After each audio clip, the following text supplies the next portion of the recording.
Hey there. Thank you for joining me. In this one, I'm talking to the UK-based artist Alex Amos. He has a YouTube channel called Xelasoma, which is an umbrella moniker for a larger creative project. From an artistic perspective, he's interested in Jungian psychology, as well as the unconscious and psychology in general. And the big topic that we discussed is the phenomena of narcissism. It was a very interesting talk. Here it comes.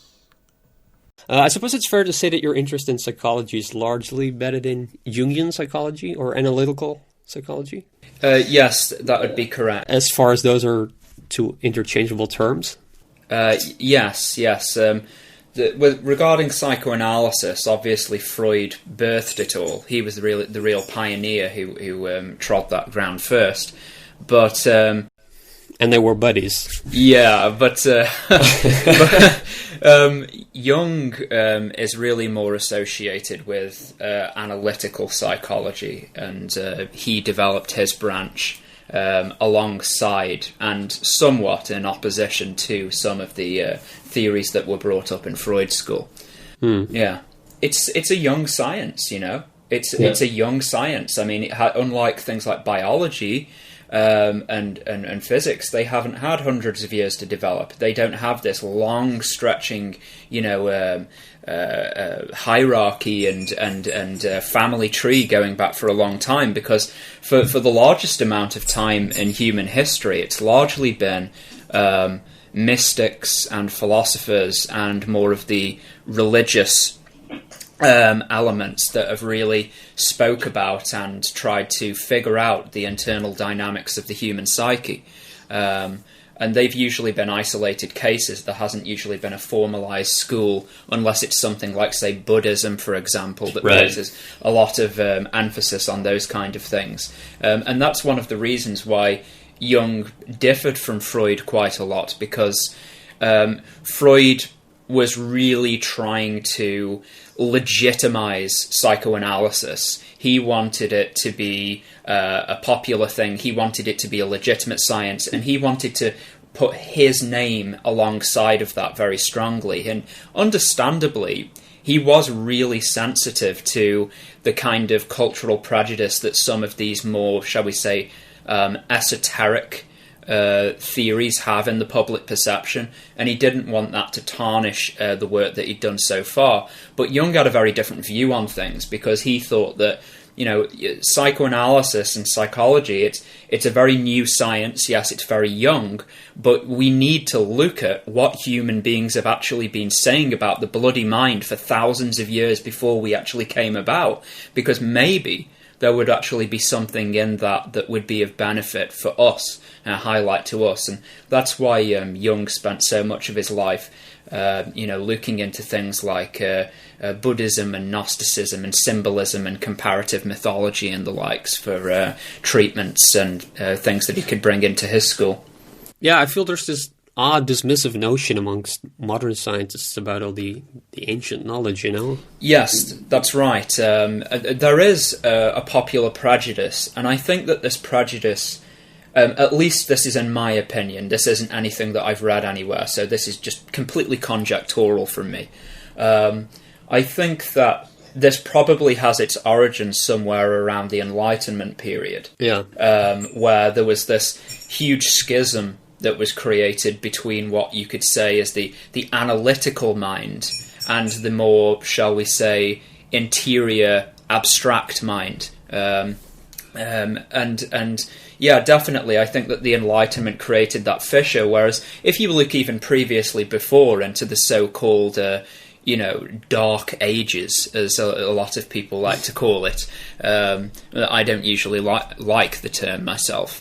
It's very interesting when you contrast the kind of treatments and the sentiment and the attitude of the Enlightenment rationalists against, say, some of the more medievalist thinkers and philosophers, and back in the day when science was called natural philosophy. Right, but it's all born out of philosophy. Yeah, it really was. And what's so interesting about a lot of earlier thinkers from the more medieval and antiquity kind of period is that they didn't really see this kind of contradiction between the analytical and the abstract. They didn't really have this kind of divorce or divide between them. They knew that they had their place. They were able to differentiate and distinguish between their respective features and understand how to apply them if they were particularly good at what they do.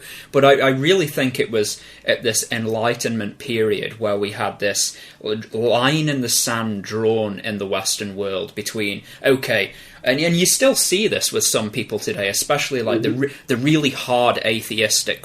Yeah. Lawrence Krauss is very dismissive. Yeah, sure. It's like you're either Dawkins a little less, I believe, but Dawkins definitely promotes that kind of sentiment, I would say, and I think that that's probably respective of the fact that he comes from a biological background. Yeah.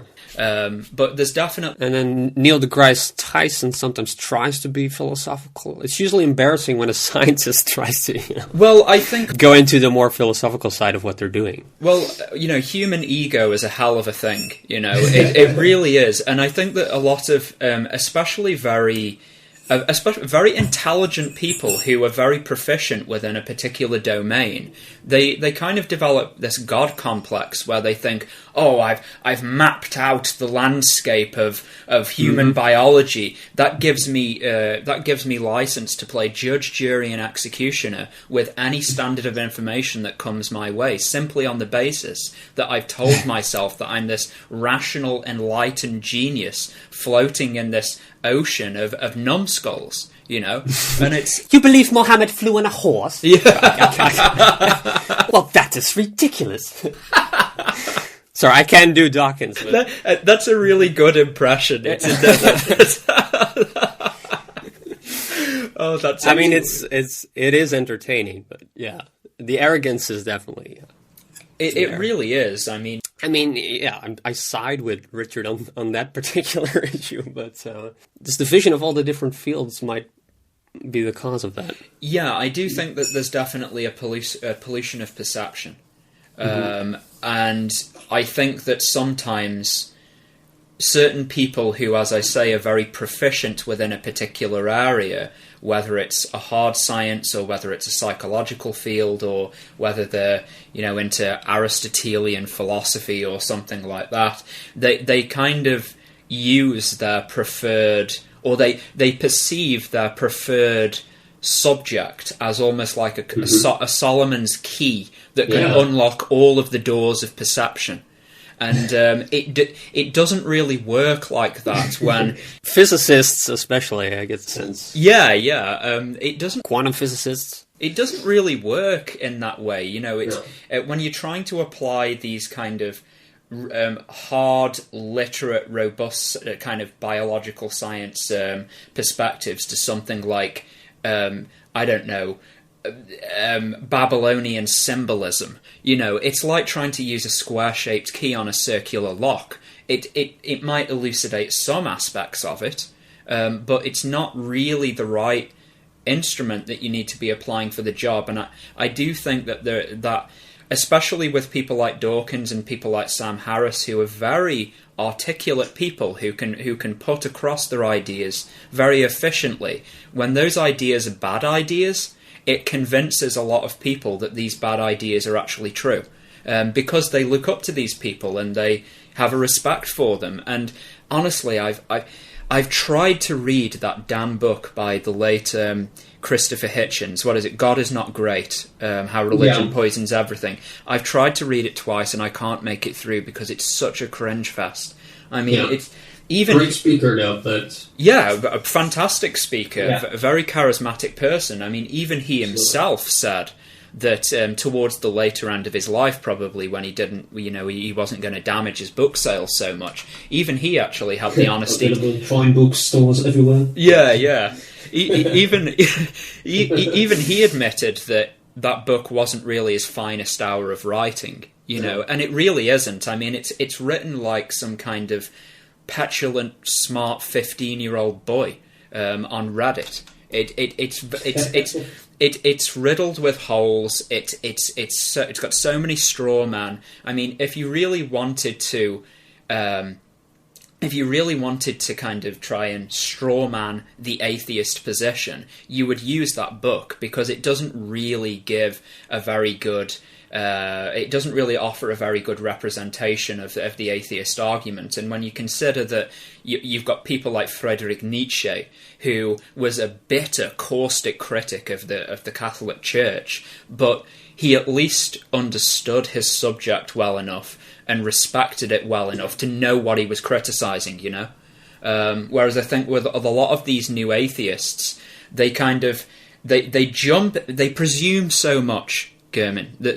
They presume so much. They wander straight into these territories without actually trying to understand them, and they immediately try to start debunking them without actually trying to understand the dynamics of what it is that they're actually trying to debunk, and in return, it makes it very easy to debunk them, because then people like me, who actually have a decent understanding of, you know, comparative mythology or symbolism, or even some of the more, you know, esoteric depth psychology, evolutionary psychology, all of these kind of, you know, weird and wonderful exotic subjects, I can come along and say, well, you know, have you thought about it from this angle? Have you thought about it from this perspective? How do you know what you're actually saying here is true? And, you know, I know this from first-hand experience, because I've had conversations with these types of people, and you just ask them simple, you know, probing questions to ask them to elucidate some of the opinions that they have.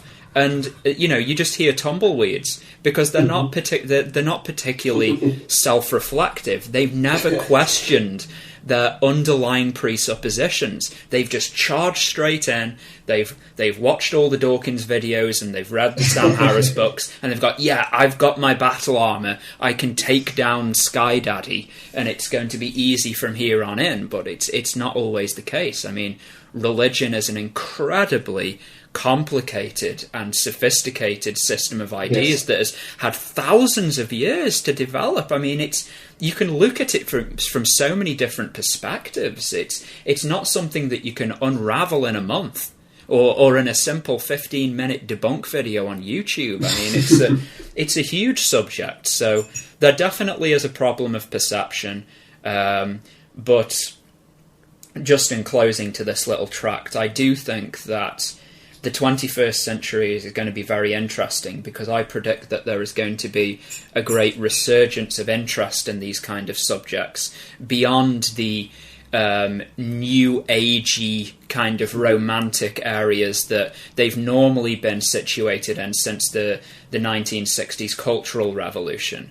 I think that there's going to be a much more serious interest in world mythology and symbolism and esoterica, and by extension a lot of the more exoteric religions as well in the 21st century. That's just my little prediction. And your view on that is in line with Oswald Spengler, who wrote Der Untergang des Abendlandes? Yes. Are you talking about Spengler's theory on second religiousness? Yeah. Yeah. The second religiousness idea. I do think about that, you know, because I can see the roots of something like that beginning to grow already, you know, in the public psyche. I think it's still fringe at the moment, but the way that this second religiousness could actually manifest, it doesn't always have to necessarily come from a religious sphere. You know, it might actually come from an area where you didn't expect it at all. And when you actually look at some of the behavior that is articulated and expressed by people like, you know, look at celebrities. I mean, celebrities really are, to my mind, a kind of false pantheon. They're a secular pantheon of false deities that has been, created in the aftermath of the death of God.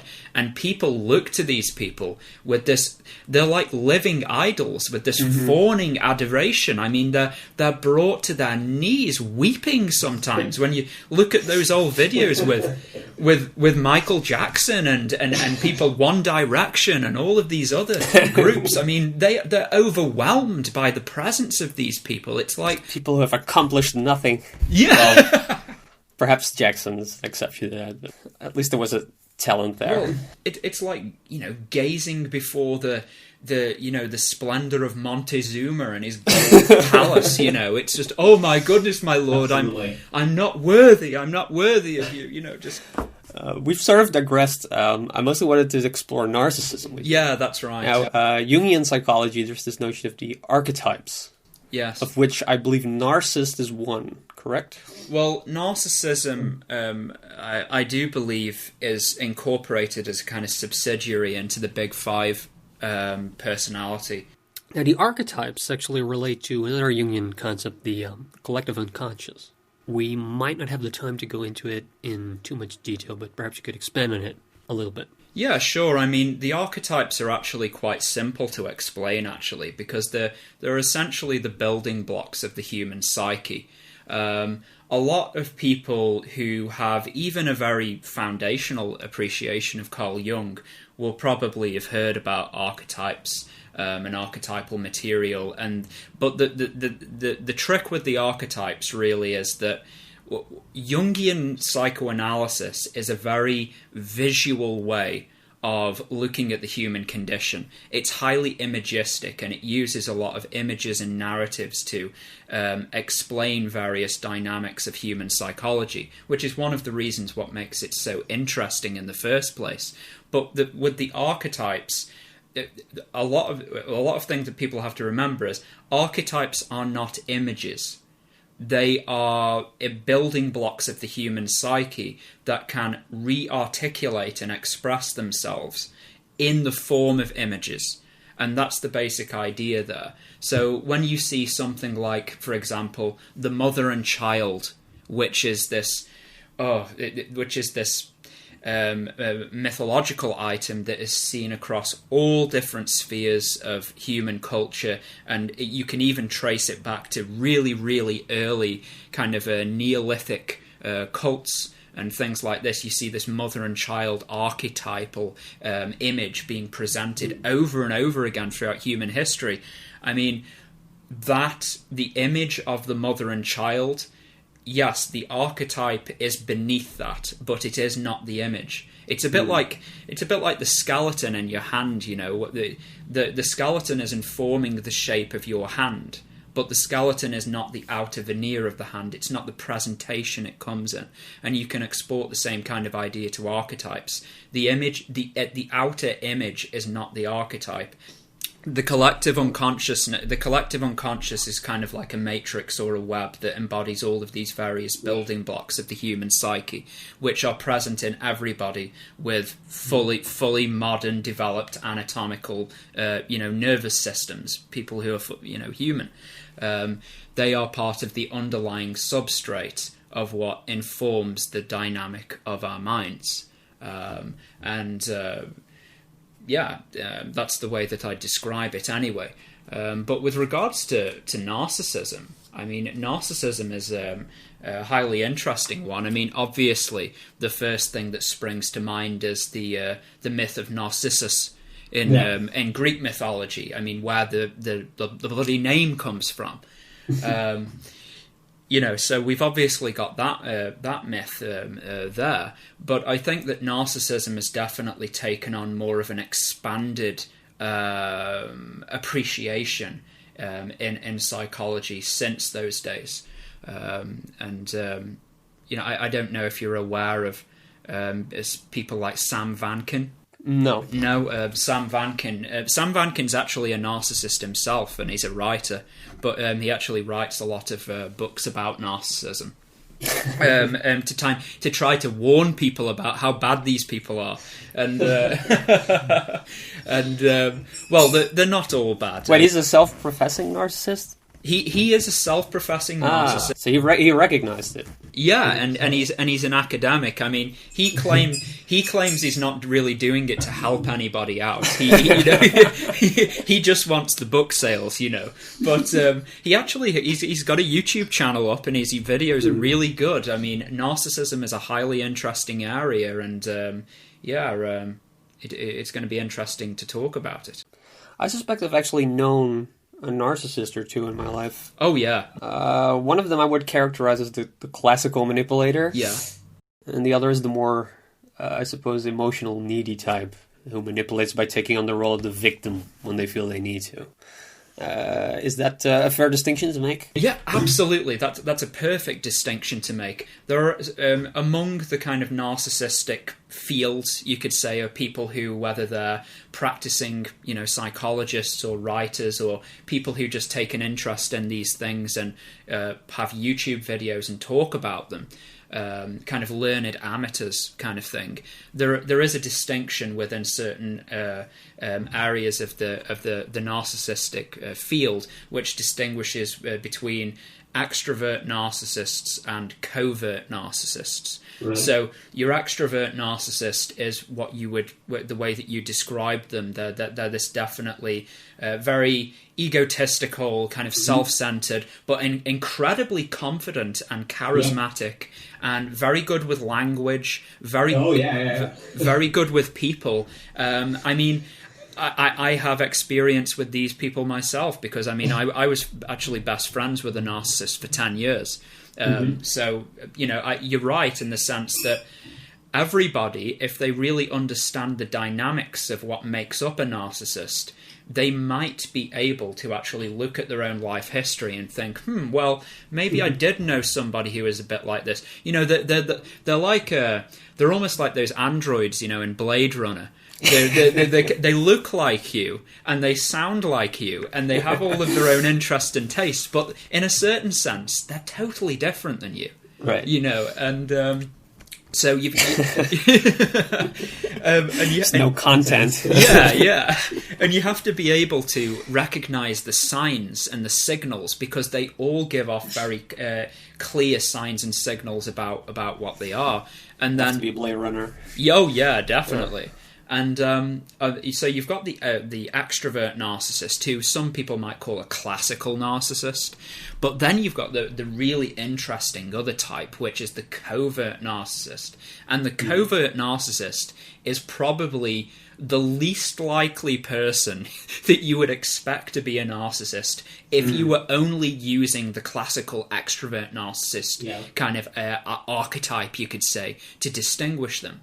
Because a covert narcissist quite often is not confident. They are not extroverted. They're full of doubts and they're plagued by their own minds and all of these, racked with all of these insecurities, and they're like, oh no, there's always a drama. Everybody must have known these people where you meet them and it's like, oh hi, Mike, how are you doing? And it's kind of like, there's always a drama, there's always a huge thing, but the primacy of their effect is totally the same as the extrovert narcissist, because they feed off the attention that they draw in from other people. And they need this almost like a kind of food, a kind of sustenance to survive.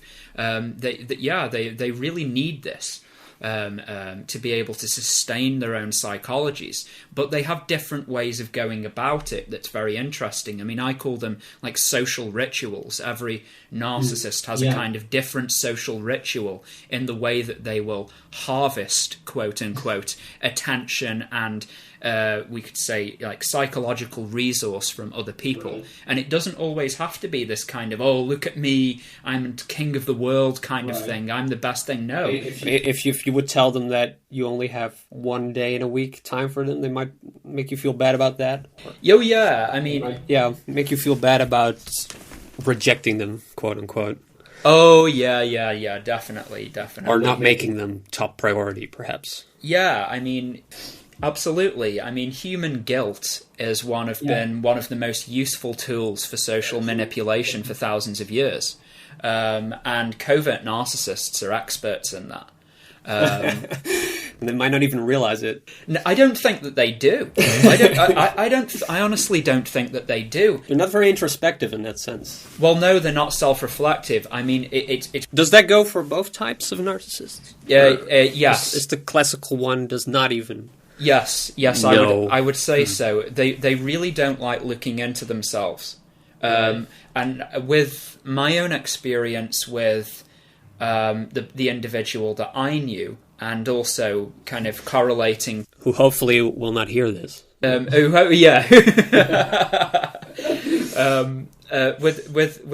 that guy, I mean, he always had a story to tell. You know, he was very entertaining to listen to. See, this is the thing. Like, I'm perfect prey for narcissists because I'm very, shall we say, empathic. Very kind of intuitive and more, shall we say, inward. Yeah, I might have the same problem. Yeah, and so I think I might have gathered a lot of narcissists around me. Yeah, definitely. We seem to be kind of magnets for these people, and I don't fully understand why that is. I think that there's probably a good reason for it. But with respect to this guy, with me not getting sidetracked, when I would have conversations about him, I mean, you can have endless conversations, and it's amazing how narcissists have this ability to take minutiae and make it interesting. You know, they can take really mundane conversations. Oh, absolutely, yeah. They're great at parties and everything. Oh, absolutely, yeah. They're really engaging to be around, and if you're a particularly sensitive person in your environment, I mean, you feel energized by being with them sometimes. But afterwards, you usually feel a crash. You feel like crap because they're actually the effects of what they do are negative.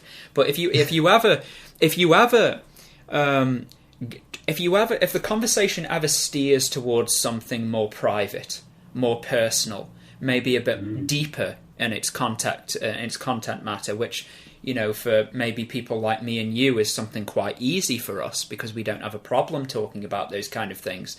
You see a definite shift in their body language, their face changes, and they almost kind of tortoise shell. They kind of it's one of the first times that you'll ever see a narcissist be defensive. Somebody shifted conversation. Oh yeah, they really don't want to look inside themselves. They're not very introspective people, and that actually plays into, I think, a benefit for them in how, because of their lack of self-reflection. I mean, I'm insecure about saying that because you have to have an ability to interiorize and strategize in order to manipulate people. So we have to be careful about like the language that we use and not get too carried away by it. Because it's very easy to strawman these people, you know. And as far as long-term romantic relationship, what works for them? I imagine it has to be some kind of masochistic dynamic going on there. Yeah, I mean, with the partner having a highly submissive personality. They're called codependent relationships. Codependents are people who, for whatever reason, do not possess the want or the ability to be able to autonomously kind of create a life for themselves. They don't like living on their own. They always have to do things in a partnership. They're very needy, either financially or emotionally, and that's a big warning flag there. And these kinds of people... And they're willing to give up a lot of things for the narcissist. They're willing to sacrifice a lot. Friendships and everything. If you ever see people in relationships who, you know, get with a new guy or, you know, a new girl, it's usually women that I've seen this manifest in, though I'm sure that it happens for men as well in different things. It's usually the male who's the narcissist. Oh well, women are incredible narcissists too, and they're they might be more likely to be the second type. that we discussed. Yeah, perhaps. But, codependents... codependents are incredibly needy people, and especially if they're emotionally needy, that can be very dangerous for them because they kind of throw everything into a relationship within the first bloody 2 weeks. I mean, within the first 2 weeks, or even within the first week sometimes of meeting somebody, they're like, oh, I'm in love with him, and it's, oh my god, this person's so brilliant, and they're exporting all of this kind of, idealized, material about what this person is. And whenever you hear people like that, you've got to think, oh my god, you are a sucker for what's coming for you potentially down the road, because people who throw everything into a relationship within the first few weeks are just asking to get destroyed. If they are in a particularly bad relationship with somebody who is a narcissist and who hasn't fully exposed themselves yet, because they're still in that kind of romantic kind of phase where people are not really honest with each other anyway. But eventually, the true colours will come out, and narcissists are also codependent in the sense that they need these kinds of people for their psychological substance, for their psychological soul food.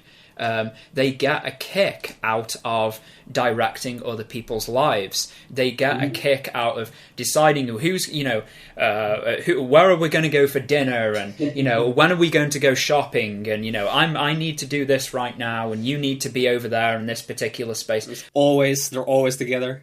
Yeah, they're always together. And the other person sort of blends away into the other person.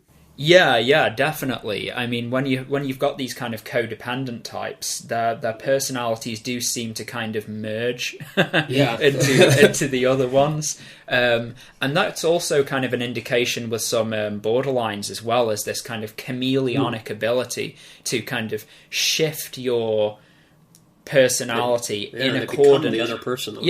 In accordance with what the other person wants, and through doing that you can kind of manipulate them. It's very interesting. And they'll always say, like, oh, I happen to agree with him. So. People who factor high in agreeableness are also just asking to get screwed over. And they always do get screwed over, and then the whole thing breaks down, and then they ask, why? Why did this happen to me? Well, darling, have some bloody self-reflection for once in your life. Actually, I find out how this actually happened. Learn something about human nature for once in your damn life. Because it's so useful. I mean, people like you and I probably learnt the hard way, because... Oh, yeah. I mean, with these narcissistic types... Even though they're incredibly, in some respects... They're endearing. They're very endearing. Though, in other respects, they just mess up your life, They really mess up... Yeah, if you empower them too much, yeah. Yeah, definitely. And I've made that mistake. I've only recently learned to keep some distance from them. Oh yeah, absolutely. They can be fun from a distance. But at the same token, I mean, you say... I don't feel like they're necessarily mean-spirited people, but...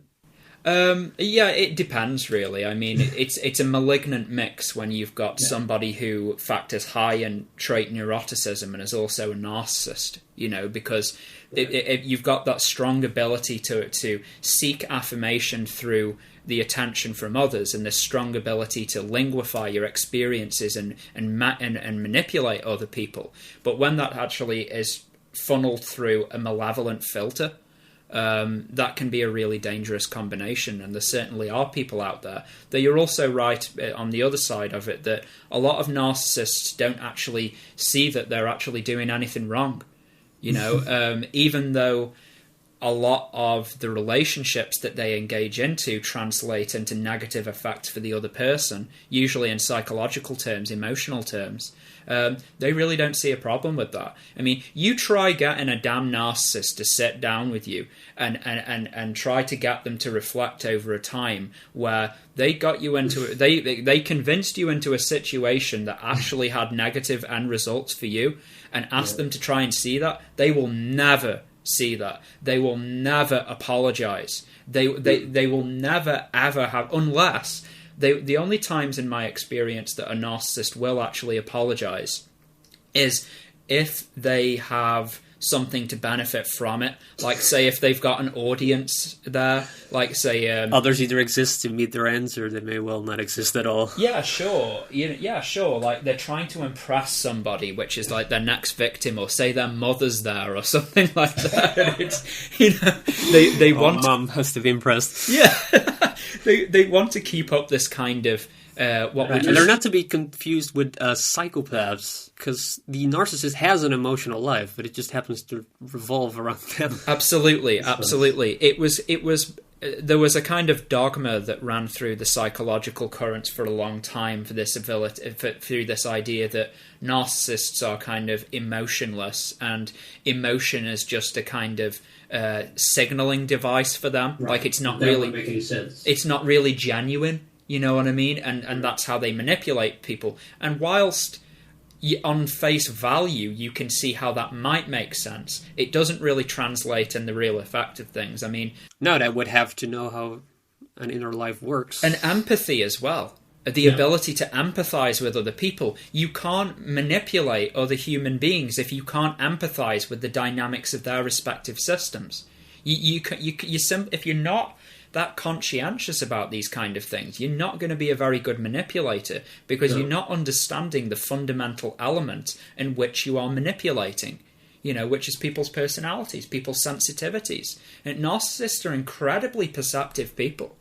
They might not be perceptive towards some of their own deep dynamics of what moves them, but they're very perceptive of what other people are sensitive to, As far as artists go, are there any that spring to your mind that might fit the profile? Like, on the one hand, it sounds like an oxymoron, but then again, in order to work on your art and make time for it, you need a certain level of being self-absorbed, almost. Yeah, you mean artists who might also factor high in trait narcissism?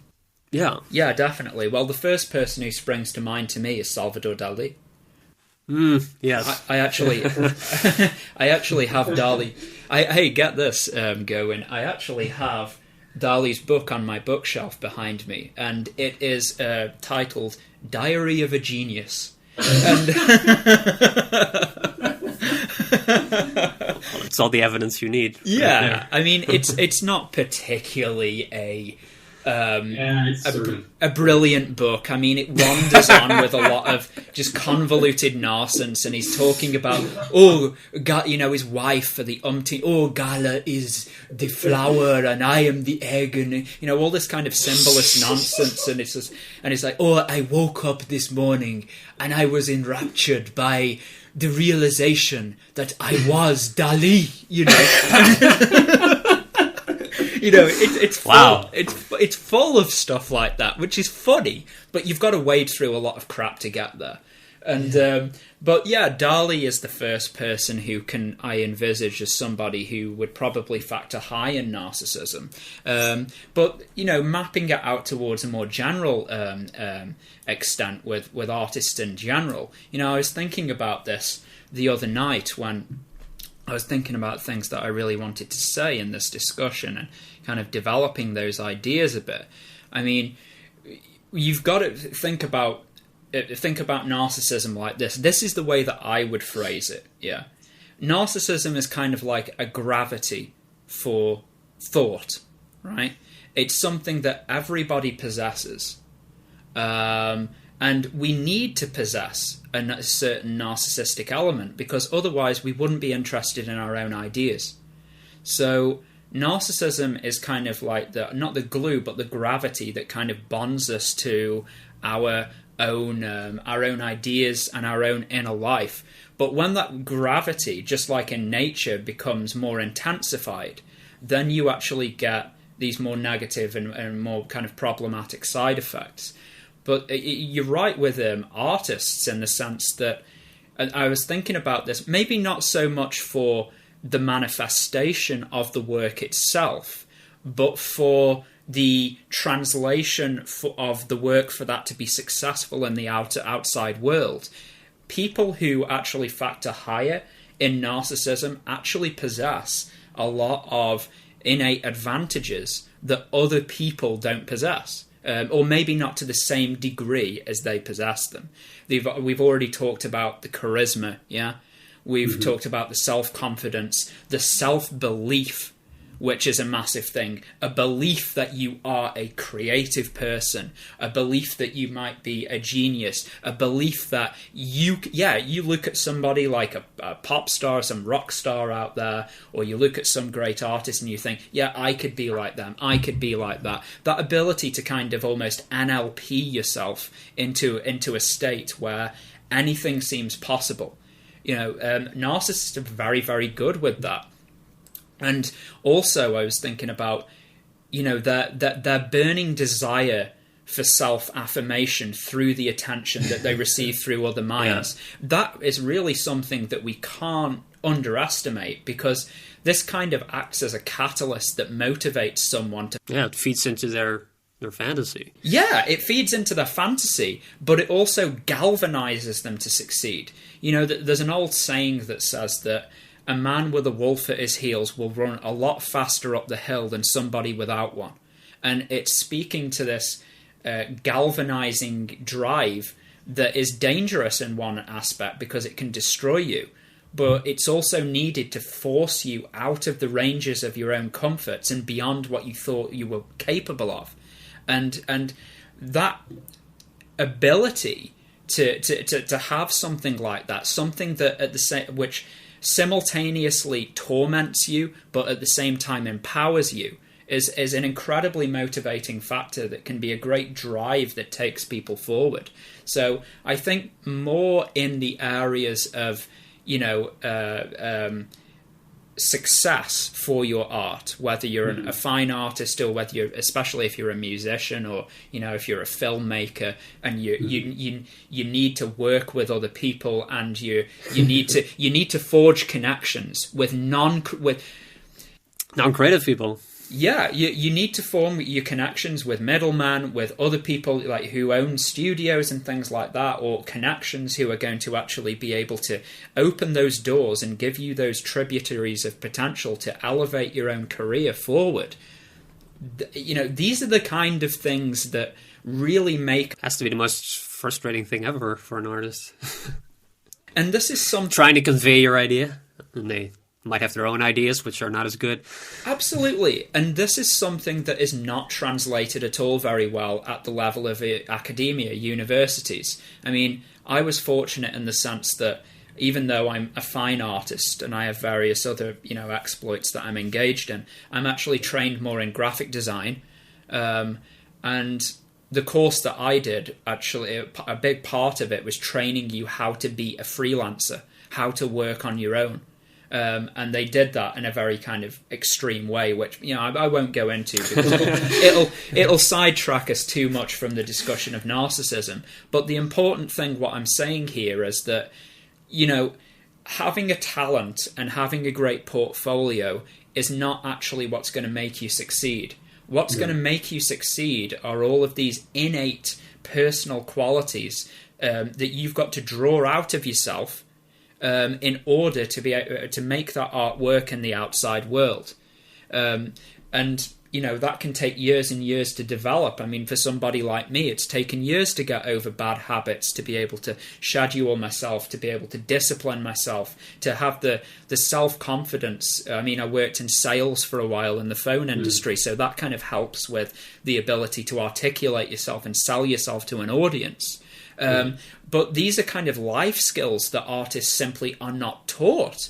And it's a big reason, I think, why so many artists flounder in the aftermath of their education, because they're not given the life skills which enable them to succeed. Whereas somebody who's high in trait narcissism, they already possess a kind of organic skill set of ideas that are very, very useful in the outside world. If they're an extrovert narcissist, if they're a covert narcissist, they're screwed.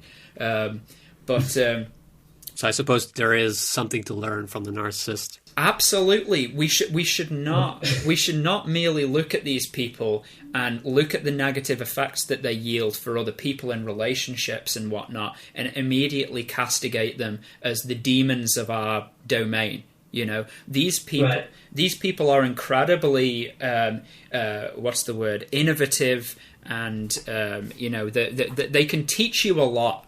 I mean, I don't think that I would advise partnering with a narcissist. I think that would be a very dangerous thing to undertake, very risky. I mean, it could work out under certain conditions, but I think just for the general idea of it, I think it would probably end up a disaster for the other party. I think we need to end on this. Oh, right. Okay. Is that it? Wow. There's so much left to talk about. Well, I also wanted, maybe we could do another discussion talking a bit more Absolutely. about that video that you sent me about the differences between creative people and non-creative people, because I think that would be a great thing to talk about. Yes.